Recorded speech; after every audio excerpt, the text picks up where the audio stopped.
Of all things Americans are, we are makers.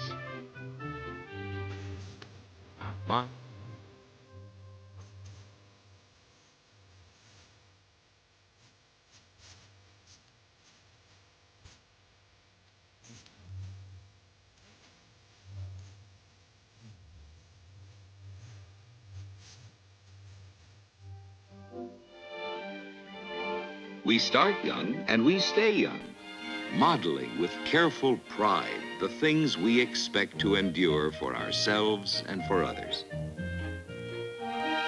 We build for use and we build in fun, joining eyes and hands and brains into knowing teams that bring great dreams to life. We build for the day and we build for the morrow, for our children, for their children, and for the future of America. Look to the land and look to the sea. Wherever you may look in this world, you're apt to find something that got there because some American found a good way to put it together. A longer, higher bridge across a wider span of water. A slender missile driven into space, reaching across the oceans and reaching for other worlds. As makers of today and shapers for tomorrow, we Americans seem to share an inborn understanding of how to go about making the things we want. Whether we're reaching for the moon, hobbying in the home, doing our part on a convenience to be enjoyed, or preparing a tasty tidbit, we're all of us makers. All of our different ways of making to the differing tastes of others are not all so very different after all. We make by moving materials, getting what we need in the right place to work with it.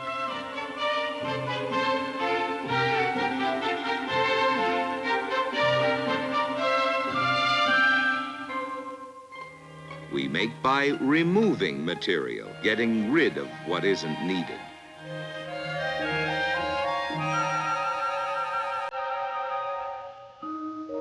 We make by shaping, just so.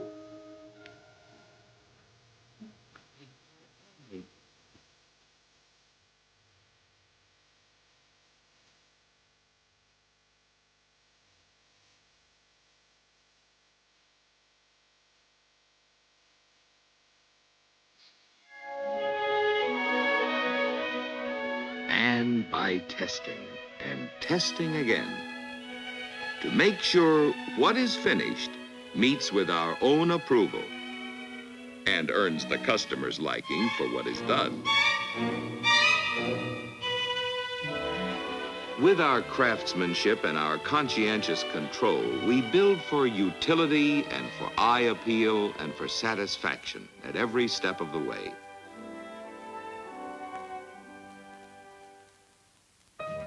That's the way we make things. Make them right and make them to the user's satisfaction.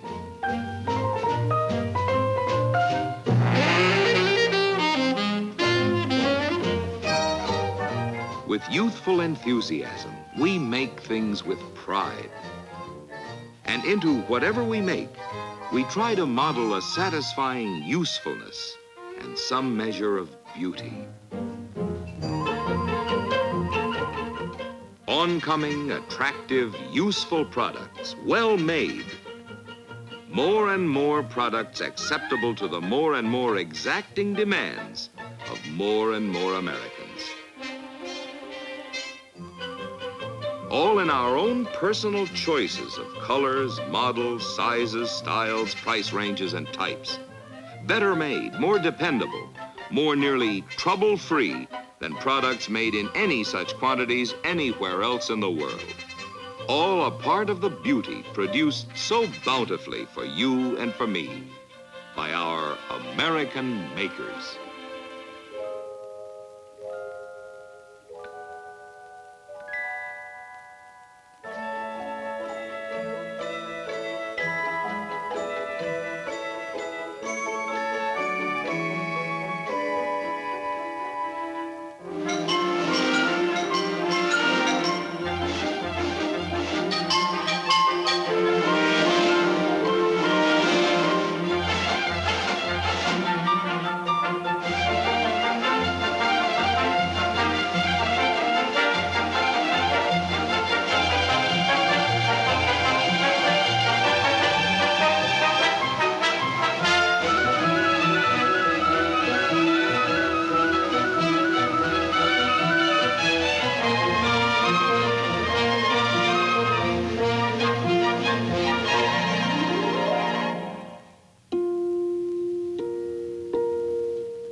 There was a time when many of our needs had to be imported from other countries.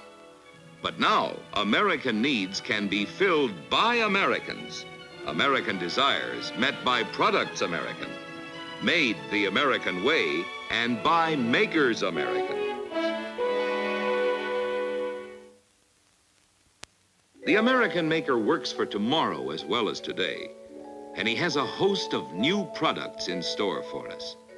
Some of them ready for immediate viewing. Some of them are visible in the nearer distance, while others yet remain a dream of the future, but all of them on their way to us. Oncoming, attractive, useful products. Automatic highways with cars and buses that drive themselves.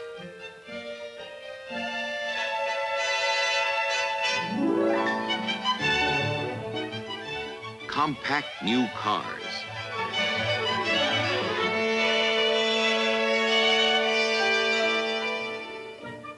Battery-powered transistorized TV that is really portable.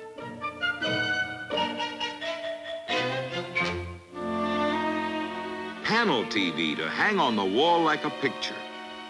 All these and more and more.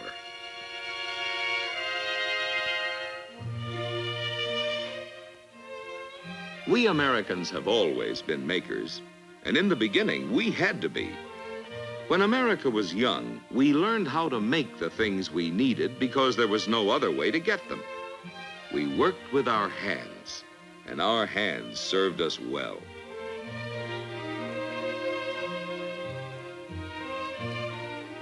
At the blacksmith's forge and the potter's wheel, we learned honest craftsmanship. At the spinning wheel and the loom, we studied patience. And the greatest patience most of us learned was the patience to see to it that what we were making was good. Then, looking again to make sure what we had made would serve, and serve well. In early America, men with the skills to do the things that needed doing were few in number.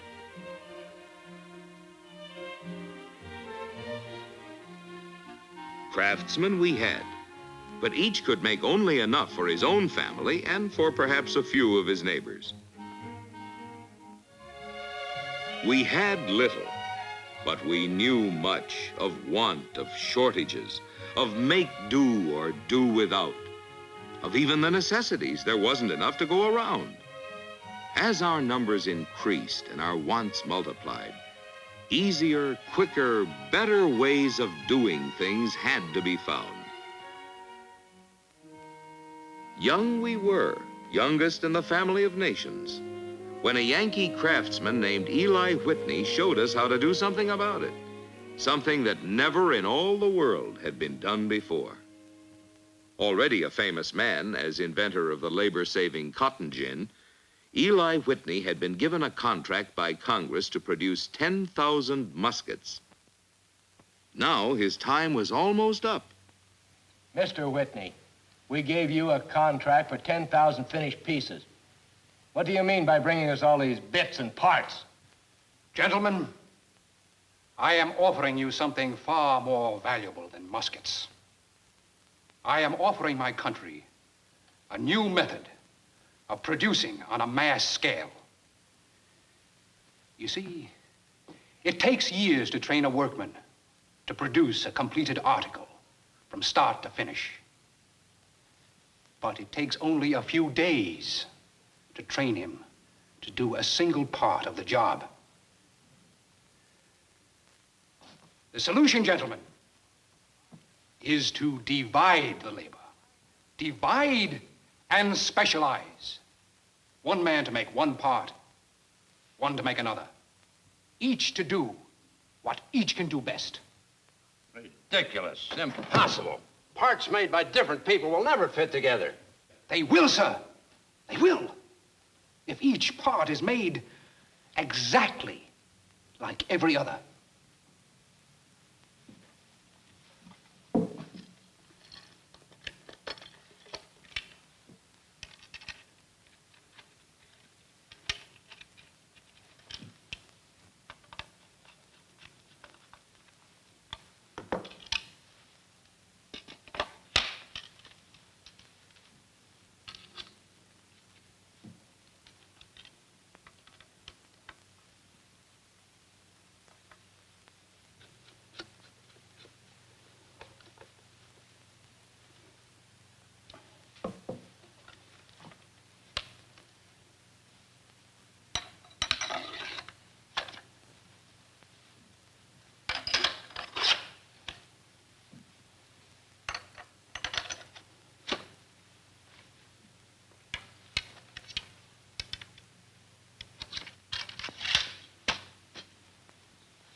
these pieces are made by a separate man. Exactly. Eli Whitney didn't have a word for it, but we call it interchangeability. Interchangeability of parts. A Yankee craftsman had laid down the basic principle of modern mass production. Divide and specialize. One man to make one part, one to make another. Each to do what each can do best. A new method of dividing the labor to let the American maker work more quickly and efficiently, meet the ever-increasing demand for more goods, producing on a scale the world never before had known. The seed of mass production had been planted. But even so, we still had far to go before we could begin to reap the harvest. Our tools were simple, and for power we had only our own muscles, or the force of falling water, and maybe a turn from the wind.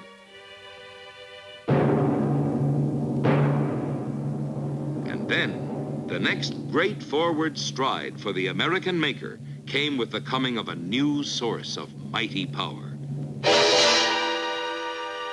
Unlimited new power to multiply thousands of times the productive energy of every man and create a revolution in the tools to be used. Tools to extend the power and fineness of his hands. High-speed tools to turn, to bore, to drill, to mill. Tools to plane, to shape, to slot, to grind, to forge, to form with an accuracy and a precision impossible to the finest of handcraft. Tools that hold the work you're working on. Tools that hold the tool you're working with. With all the wonderful tools that have been invented to help the American maker get more from his day's work and more for it, every bigger, better, and faster tool has given new abilities to the man who uses it, advancing from simple hand tools to great electric-driven complex machines. As more and more of us join American teams, there are more and more others of us who are investing hard-earned savings to help buy the newer and better and bigger tools we now need. To supply the conveniences for modern living, the products we create and build grow ever more complex. Today's automobile, for example, may call for as many as 14,000 parts. And each part must be as precise as thousands of pairs of hands and eyes and thousands of human brains can make it, if the final product is to be just about trouble-free. No one plant or single factory can make all the many kinds of parts. It takes thousands of separate suppliers. And in every supplier plant, each man and woman must work with a feeling of responsibility toward the eventual owner of what it is he's helping to make. On the conscientious contributions of every single one of them depend the success and reliability of what is made by others and the satisfaction of all the others who use them. The fundamental freedom of America is our freedom of choice. All of us want our choices in whatever we buy. Our personal choices of color, of model, of trim, of engine, transmission, or steering, as well as of radios, of heaters, air conditioning, accessories, and a host of other special options for convenience, safety, comfort, and appearance. On a single four-door sedan, there are 7 million possible combinations that may be asked for by any one owner. The makers could be called upon to build for years without ever turning out exactly the same car twice. The owner's choice for this chassis, among many other options, is for a red body. The first show of color is in the wheels, while the body of the right shade must be on its way already from the body plant a quarter of a mile off.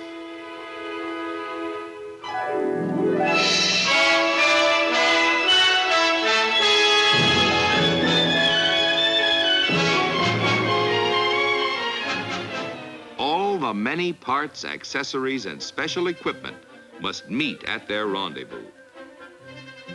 The call is for individual choices, for custom service on a mass production basis. And the response must be a fine accomplishment of meeting individual needs and personal tastes in terms of millions of individuals. Modern assembly is timing and teamwork as well as organization. And every year, to make way for changed models, everything may have to be retimed, reteamed, and reorganized with new tools, new assembly line fixtures, and new working procedures. And just as all the parts that must fit together must be there at the right time from thousands of plants all over the country, so from all over the country and all over the world come the people who put them together for other people in thousands of different places. Giant teams of working people all fitting together. Tens of thousands of people, all different in ability, in degree of interest, in each day's varying enthusiasm for the job, differing in understanding and in their pride of workmanship, different in age, in skill, in length of experience, and in the way you feel from day to day, presenting human problems which are challenges to quality control. The best of us may occasionally make a mistake. The best of tools may call for adjustment. So in the all-American game of making things for ourselves and others, there must be catchers as well as pitchers. The inspector's job is to catch any slip and eliminate it from the finished product. The performance you get out of whatever you buy, the long time you can use and enjoy it, the pride you can take in it, depend not only on the engineers who design it and the men who make it, but also on the painstaking, conscientious vigilance of the quality control inspector who checks and double checks all along the way.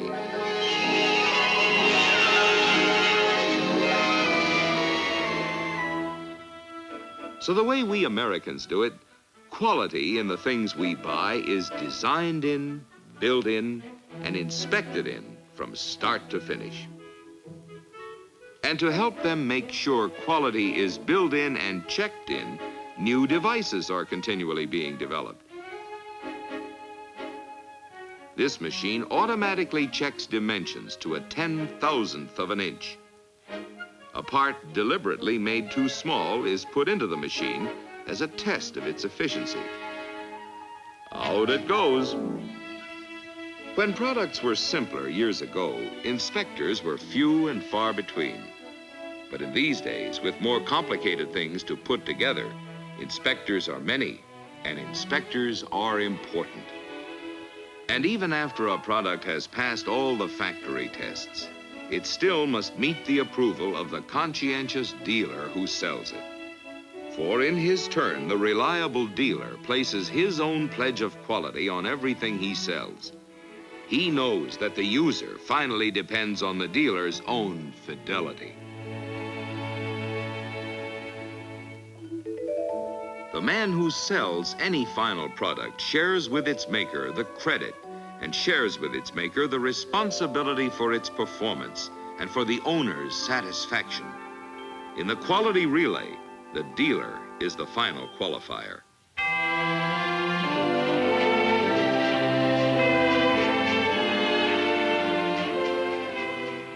No other people anywhere have achieved more for themselves and for the rest of us than the thousands upon thousands of hard-working American men and women.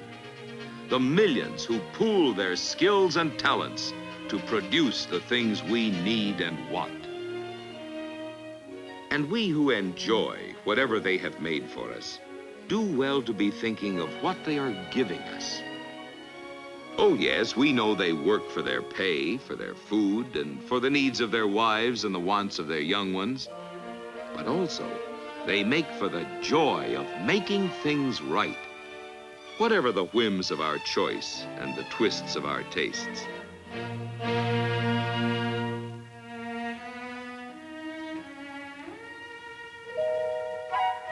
So as we ease into our necessities,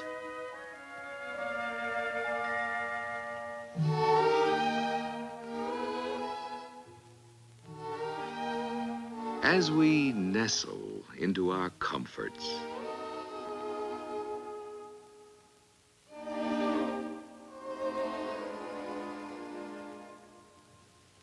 as we relish our conveniences, it is well for us to remember that all these have come from the roots of the maker's mind, or the fruits of the maker's labors.